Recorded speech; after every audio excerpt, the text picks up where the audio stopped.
Well, our next guest has made it his mission to get the truth out about what really happened on 9/11, that there were no Muslim hijackers that took control of those airplanes. They were remotely controlled. Why is this part of the story being suppressed, blocked?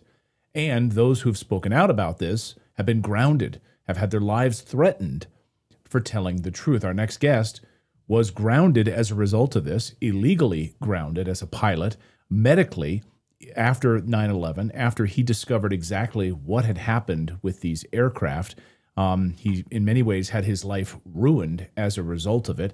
Now he's made it a mission to stand with those other whistleblowers, those other pilots who've also had their lives ruined and in some cases murdered as a result of speaking out about the truth of 9/11.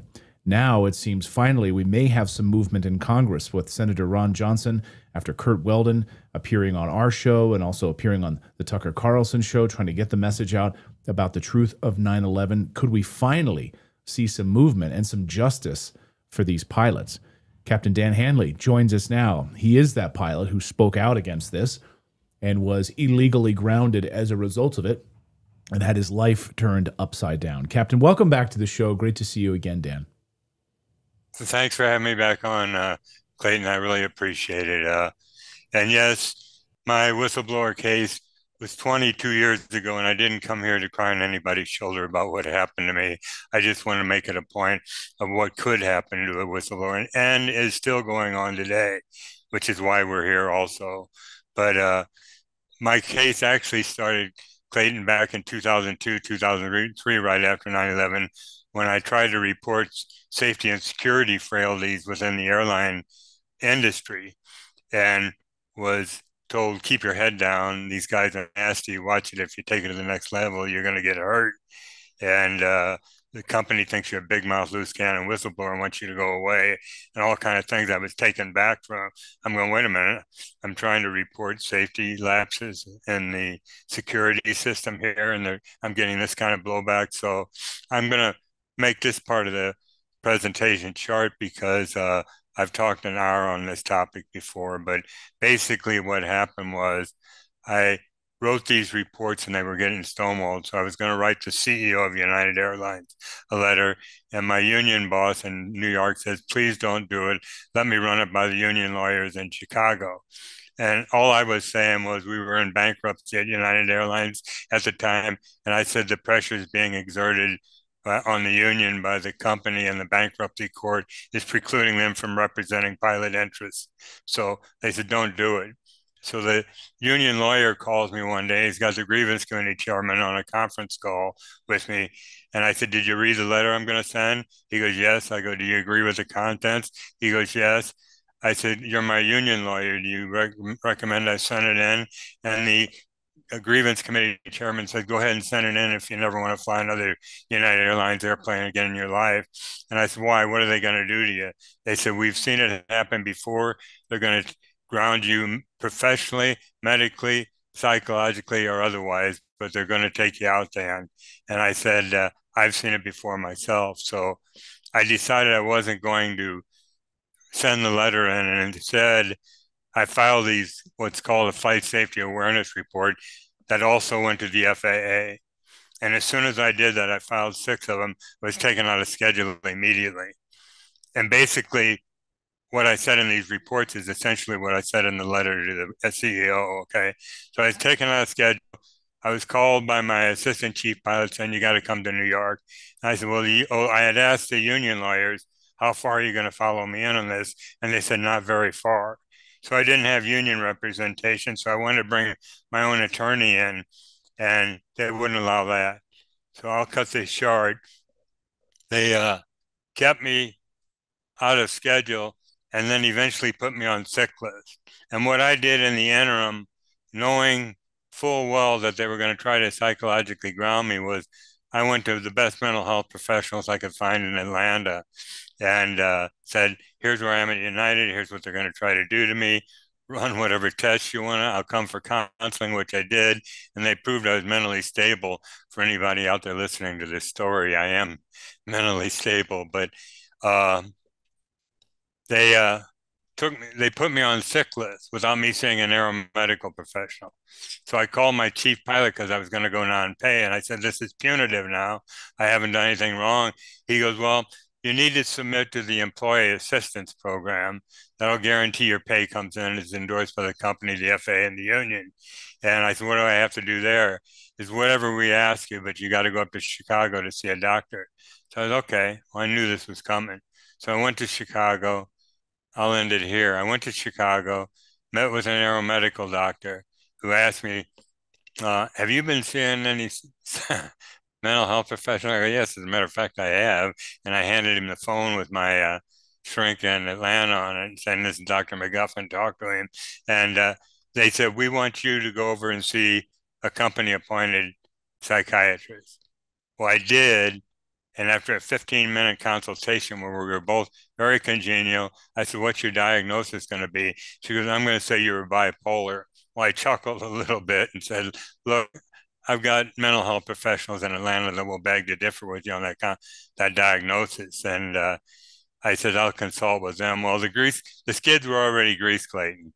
They ran me off the property on a medical, and it practically, like you said, destroyed my life because this drug out over a few-year period and took a heavy toll on my family.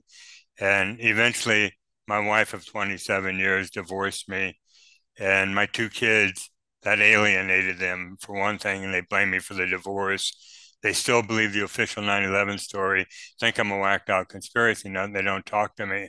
I lost $4 million in pay, pension, and stock. It destroyed a 35-year career and my in aviation and my reputation as a pilot, all for being honest. So that's what started me down the road to look for other whistleblowers. When is the last time that you guys checked your home's title, the legal proof that you actually own your house? If you're like me, the answer is never until now. Now, Natali and I are proud owners. We pay for Home Title Lock ourselves. They didn't give us a promo code or anything like that.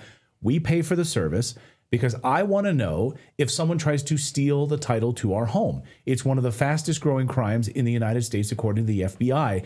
And the problem is, in today's AI cyber world, scammers are stealing home titles. And why would they do this? Well, it's because the equity in your home has ballooned massively in the United States. So the equity is the target. Now, if you're sitting on equity in your home, you definitely want to make sure that you're protected so that someone doesn't steal your home's title. And here's the thing. It's so damn easy for them to steal it. All they have to do is go on Amazon and get a little notary stamp. Like, seriously. And they just can stamp it. They can take it down to the county, and it actually gets recorded that they now had a quitclaim deed transferred over to them for your home's title. And then suddenly they're taking out mortgages and loans against the equity in your home. How would you know about this? Well, that's where Home Title Lock comes in, because that's why you need to stop what you're doing and find out what Home Title Lock can do for you. And find out if you're already a victim, by the way. Just use the promo code Redacted, and you'll get 30 days of triple home lock title protection free. And in that 30 days, they'll be able to figure out in that free period. So like, even if you don't want to use it after the 30 days, you'll already be able to find out if your title has been compromised.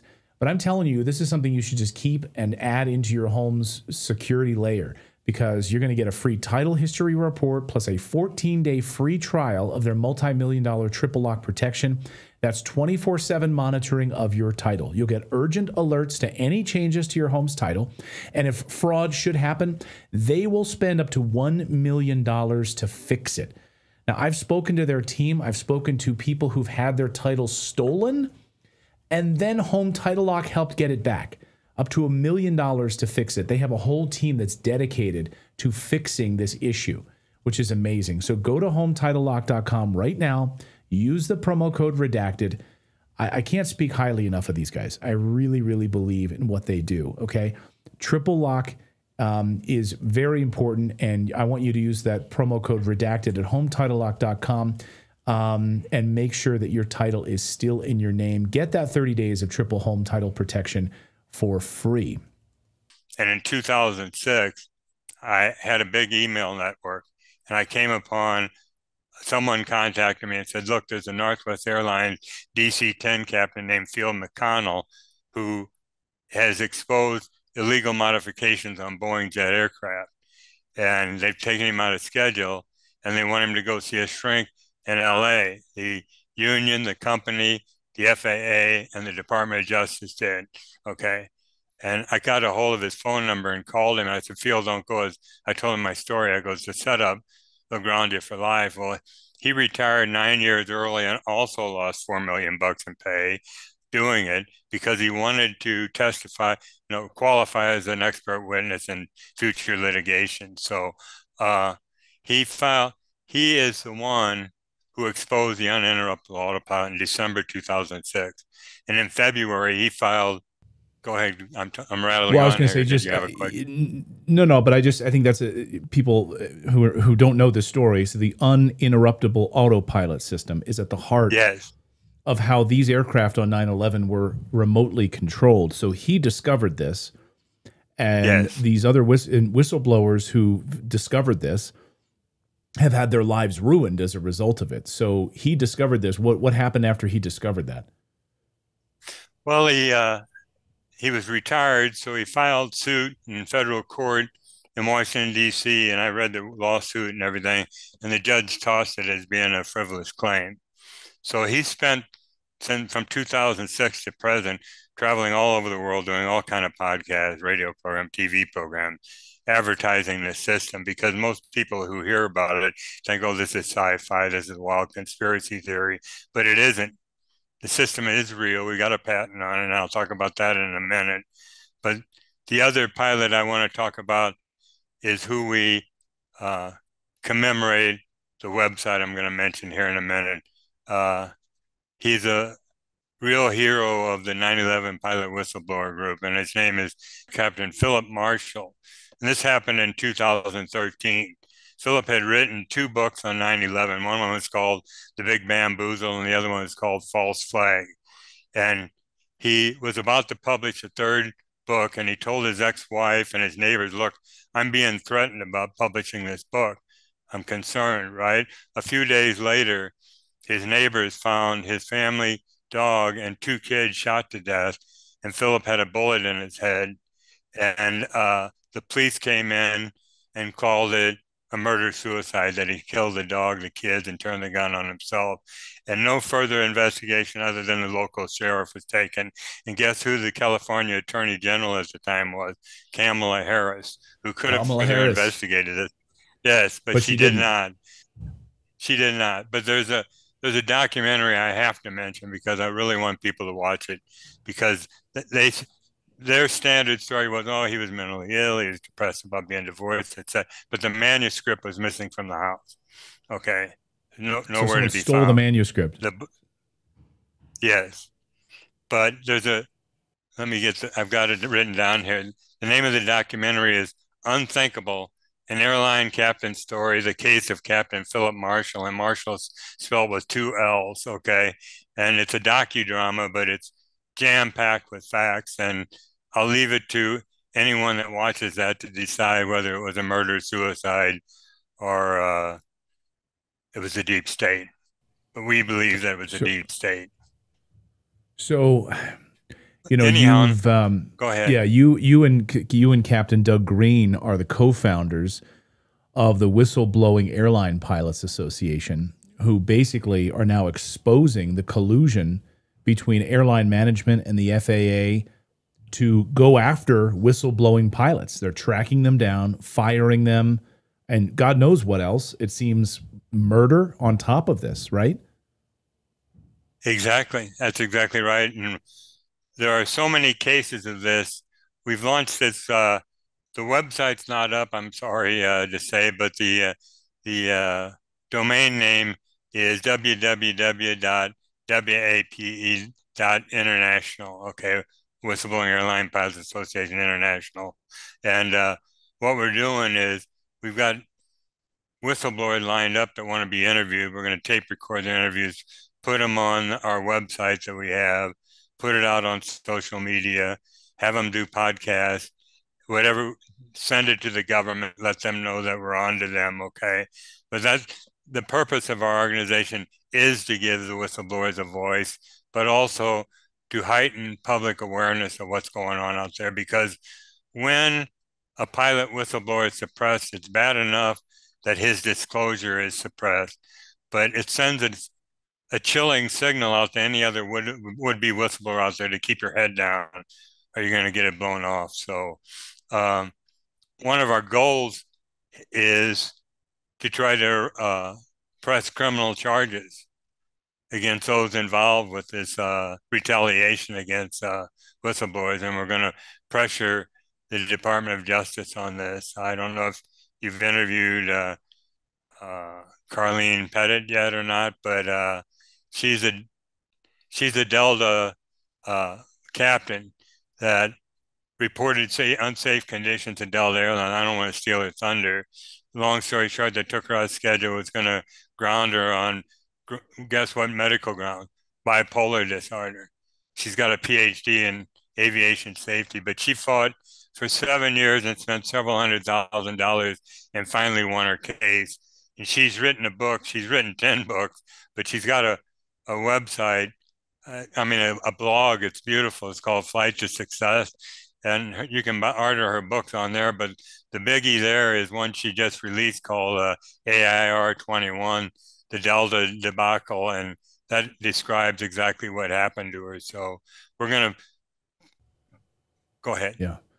No, I was just going to say, I've spoken to a lot of these whistleblowers who all share a similar story. I mean, it's unbelievable. And thank you for what you've been doing. You've been able to introduce me to a lot of these airline whistleblowers from Delta, from United, all across the spectrum. It's not just one particular airline. It's subsidiaries of major airlines. It's smaller airlines. It's larger airlines. But it's all a common theme. You speak out, and you have your life destroyed, or in the case of Philip Marshall, you are shot in the head, and your family is killed for speaking out on what's going on here. So, yeah, I've spoken to a lot of them, and we're going to be releasing a lot of these interviews in the coming weeks here on the channel so people can really understand the depth of this. So I want to thank you for that.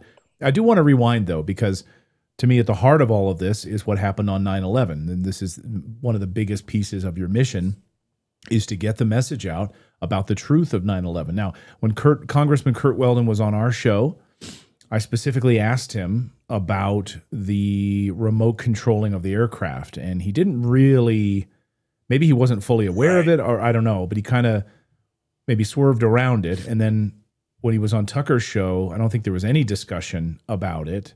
But this to me is at the heart of it, right?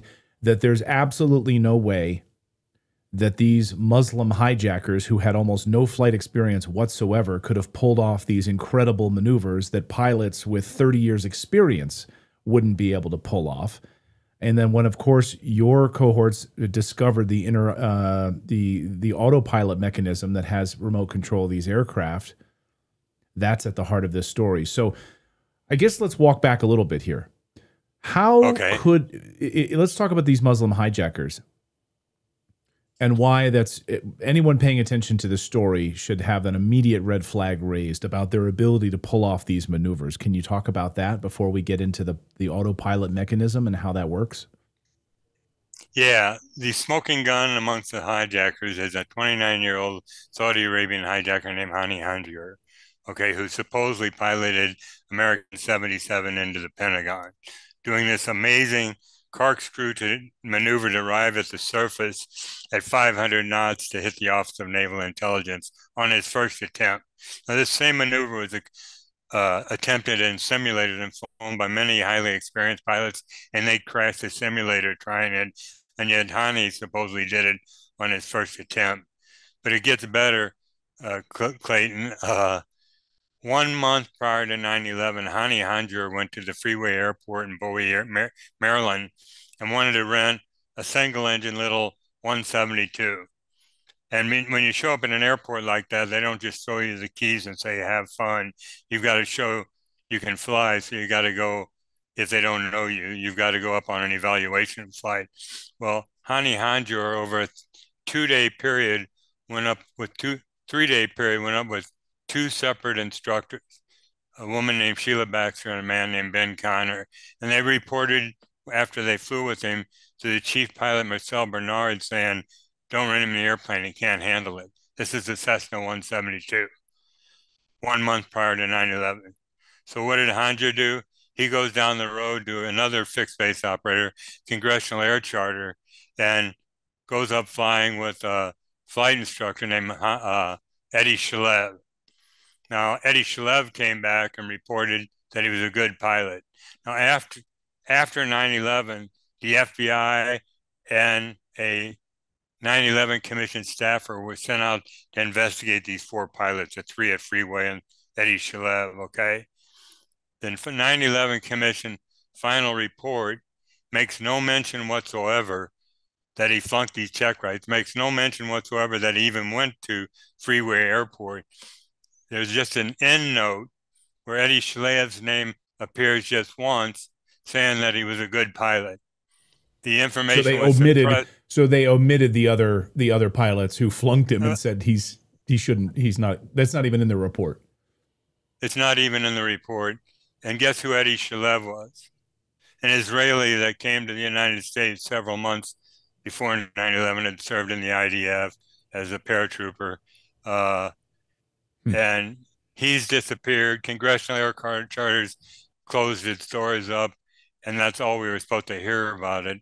But let me just interject something here. You mentioned Kurt Weldon appearing not to be aware of it.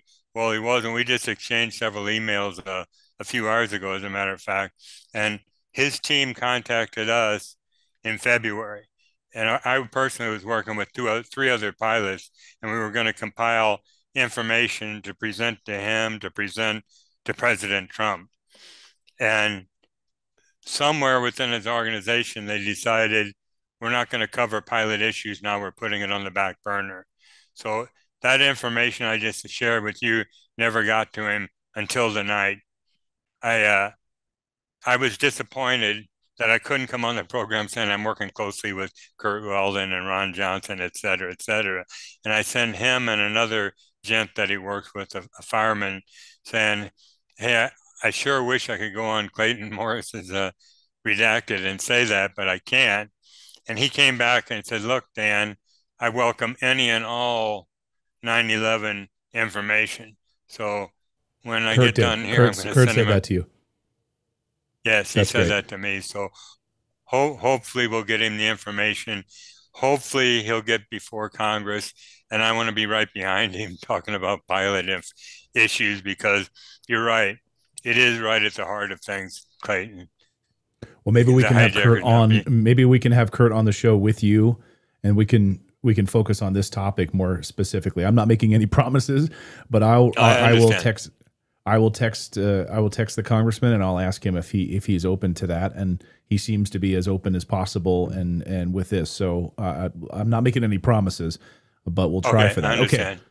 So on the Muslim side, so we're led to believe that Hanja pulled off this incredible maneuver, crashing into the Pentagon. Maneuvers that can't be pulled off by other pilots. They've crashed test simulators trying to actually pull off that. What about what happened in New York City, and how did those pilots manage to pull off those maneuvers? Well, if you look at the buildings themselves, they're only 208 feet wide. The wingspan on a 767 is about 160 feet. So there's very little room for error in what they did. And we claim that with their lack of experience, not being able to take into a number of things like wind drift, et cetera, at 500 knots, to hit a target that precisely on their first attempt, both of them, was impossible. These guys weren't qualified on these airplanes. They weren't qualified 767 pilots. They trained mainly in little Cessna airplanes.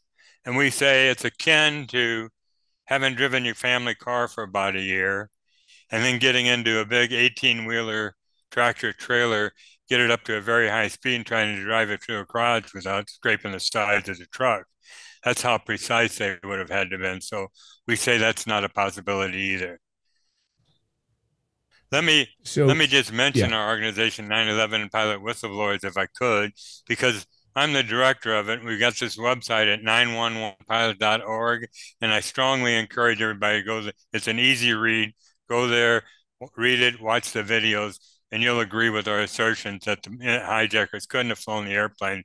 But the purpose of the site is to show there were no Muslim hijackers of the controls of the 9/11 aircraft, but that the aircraft were electronically hijacked and remotely controlled through the system we've been talking about here, the uninterruptible autopilot. And what it does is takes complete control of the aircraft autopilot and flight management computer and guide it to its designated target, whether that be a building or to another location.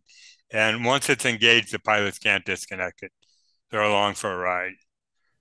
So what evidence do we have that these craft were being controlled remotely with this uninterruptible autopilot system? Well, we can't say this airplane had this system installed. All we can say in general is the FAA's already acknowledged the system existed to us, okay? And I talked with an FAA attorney about a year ago, and we had him cornered because we talked about the Hanley story, and he said to me, Dan, you haven't proven that the uninterruptible autopilot was employed on 9/11. I go, yes, but we've proven that Hanley couldn't fly and that something hit the Pentagon. What other viable alternative explanation could there be but the system that the navigation system on today's modern commercial jet aircraft is derived from cruise missile technology, and it's extremely accurate down to a couple of meters. So he didn't have an answer. There was a long silence, and he said, the FAA doesn't conduct criminal investigations, go to the Department of Justice, which I reminded him that we had been to many times, and which is where we are right now, which is why we've contacted Attorney General Bondi and the Assistant Attorney General Criminal Division, saying it isn't just the 9/11 aircraft that we've reported, we believe, employed this system. There's at least four other aircraft hijackings that we claim this system was also used. Malaysia Air 370, Malaysia Air 17. There's a Russian Metrojet over the Sinai a few years ago. They said ISIS blew it up. We claim that was electronically hijacked. And finally, the most recent one was China Eastern 5735. This airplane was coming into Beijing at 29,000 feet and went into a sudden vertical nosedive and hit the surface from 29,000 feet in 2 minutes. I was actually in touch with, I'll call him a Chinese operative, because he was going to arrange transportation for me and my wife to go to Beijing and Shanghai to brief Chinese and airline officials on the system. But at the time, COVID quarantine was in effect, and we put it off, and all of a sudden he went silent on me. But I managed to send them a 66-page document on the system via USB flash drive explaining what it was, but I haven't heard back from them. So we're saying, hey, there's a system out there. Someone is hijacking airplanes electronically and doing bad things to them. And it isn't the responsibility of someone like you or I to go out and investigate us. We've actually gone to the House of Representatives Government Oversight Committee and said, hey, the government's not doing their job here. We want a congressional investigation into our allegations. Stonewall. When I call, I can't get through past the intern that answers the phone. Ladies and gentlemen, there's a war happening right now. It's probably not where you think, though. It's in your gut. A battle between good and bad bacteria can determine your health. Kimchi 1 from Brightcore Nutrition is the fermented superfood your body needs to arm the good guys with all the right weapons to defeat the bad actors once and for all. I told my mom about this. She's like, send me the link. I'm ordering some, because she's been dealing with some arthritis. And I'm telling you, all the health starts in the gut, and you will be stunned. When you have the right fermented superfood in your gut, it'll improve every aspect of your health, your heart, your brain, your memory, your cognition, even the quality of your skin, the growth of your hair. Yes, inflammation in the body, arthritis, all of it. So when you contain over 900 strains of beneficial bacteria in each capsule, Kimchi 1 supports healthy digestion, fortifies your immune system, and helps detoxify your body. Kimchi has also been shown to reduce the risk of obesity, promote smaller waistlines, curbing your appetite, naturally boosting your metabolism. So Kimchi One is their natural non-GMO. It's dairy-free, it's gluten-free, and it's 100% made in the USA. Today, you can get an exclusive offer by clicking the link in our description, or just use the code REDACTED to get 25% off your entire order. Or for an even better deal, call our friends. Get on the phone with these guys. They are an American company. They will talk to you on the phone. They've got a team of people right now. Seriously, write this number down and call them when our show is over. 888 is the number, not 800. It's 888-404-6312. And you'll save up to 50% off if you get on the phone with them. And you also get free shipping. So give their team a call. This is a fantastic company. And we're going to be adding this into our daily supplements in our house with Kimchi One. Big believers in it. So thanks to their support here of the show. Who do you think is behind it? Because if someone has access to these systems, and they could be hacked, right? They could be controlled remotely from some other location, but Congress should be able to pinpoint exactly who has access to these systems and who would have had control of them on 9/11. Well, I honestly believe that it was a super sensitive, super top secret black project. So Congress may not have been apprised of the system. I don't know. But I did do a Freedom of Information Act request to the FAA saying, send us everything you have on the uninterruptible autopilot. Guess what they come back with? Zip. Nothing. They had nothing on it. They have nothing on it. Nothing, and yet you've confirmed that it's in these aircraft. Right. And the reason I know that, we have an avionics technician whose name I won't mention. Actually, in 1996, 5 years before 9/11, was working on this, installed on an airplane, saw it operate. So we know, even though there's a patent on it, it was patented in November 2006, okay? And you can go on our website and look at that. But we believe that was a head fake by the government. There's a Wikipedia article that used to be out and just recently was changed. It used to say Boeing, Honeywell, uninterruptible autopilot. Well, that's who produced the system, right? Now, if you Google it, the Wikipedia article only says uninterruptible autopilot. And it is misleading because they removed their name. So we believe, based on who developed drone technology, and again, on our last program, we talked about that going back 80 years to 1944 when they first developed remote control airplanes. But one thing I didn't mention on the last program, Clayton, is Operation Northwoods. In 1962, the United States was looking for an excuse to invade Cuba. And the Joint Chiefs of Staff gave the Secretary of Defense this Operation Northwoods, who presented it to Kennedy. And what it called for was a series of false flag attacks, like they were going to attack a ship, U.S. ship in open waters, blame it on Castro. Terrorist activity in the United States, same thing, attack Guantanamo Bay. But the big thing was they were going to take an empty military aircraft, overfly Cuba remotely, and have a MiG shot it down so they could invade Cuba. Of course, Kennedy shot this plan down, but this was 39 years before 9/11 that they were planning a false flag event that involved the remote control of an aircraft that would create an event that would enable them to invade a foreign country, such as we did in Afghanistan. It's identical, the operation. And now we have this massive false flag that leads us into a perpetual war in the Middle East, which has been an absolute boondoggle for the defense industry, with trillions of dollars in profits and millions of people killed as a result of it. So you want a clear motive. You want clear motive. All you need to do is look right there. Dan, is there anything else you wanted to touch on related to this that we haven't talked about previously or now? And I know the new developments now with the Congressman Kurt Weldon and Senator Johnson hoping to get this information in front of Congress. It seems that maybe they're more, certainly Senator Johnson seems open to this, having this public hearing about this.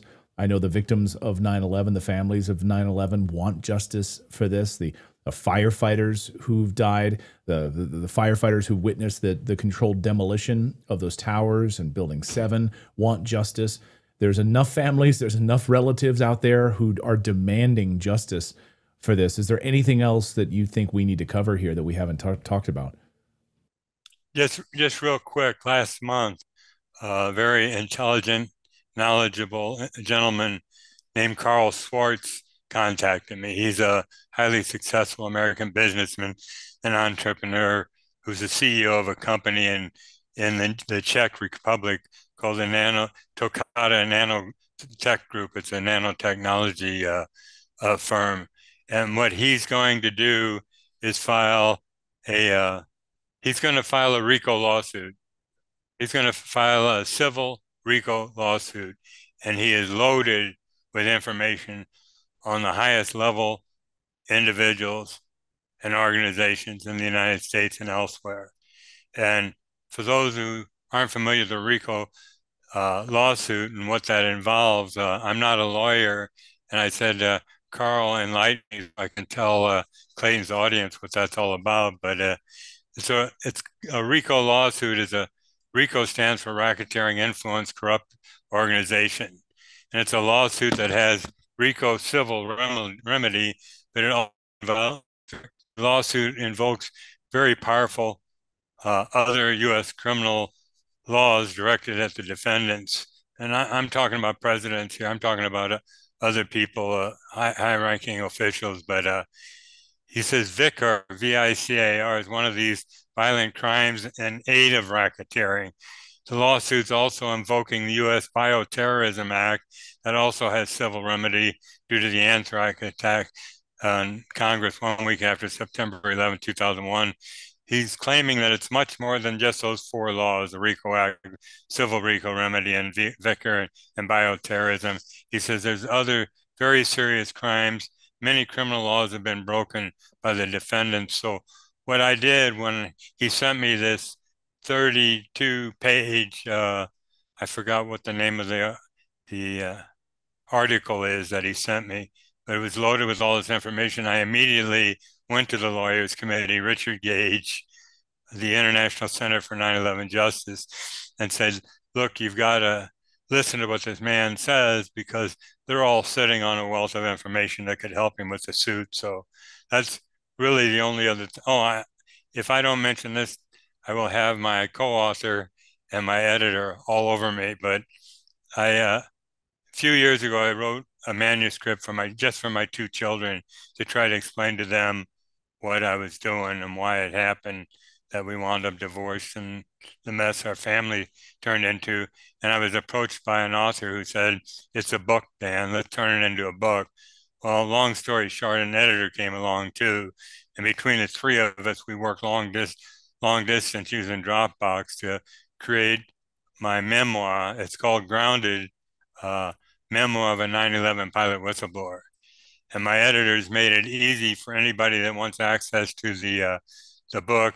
He's created a website at 911pilots.us. So if you're interested, I'm not trying to make money selling the book because I won't.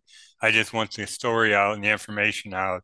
If you want to go to that website, 911pilots.us, it'll enable you to give your email address and we can send additional information as events unfold here. So Clayton, I feel very privileged that you have me on the program a second time, and I really appreciate it. And you're everybody's hero out there. You and Natali for the work that you're doing. Thank you very much.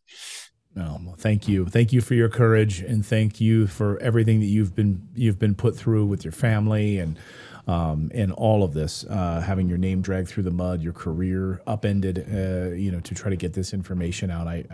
We all thank you for that. Captain Dan Hanley, great to see you again. Thank you so much. You too, Clayton. Thank you.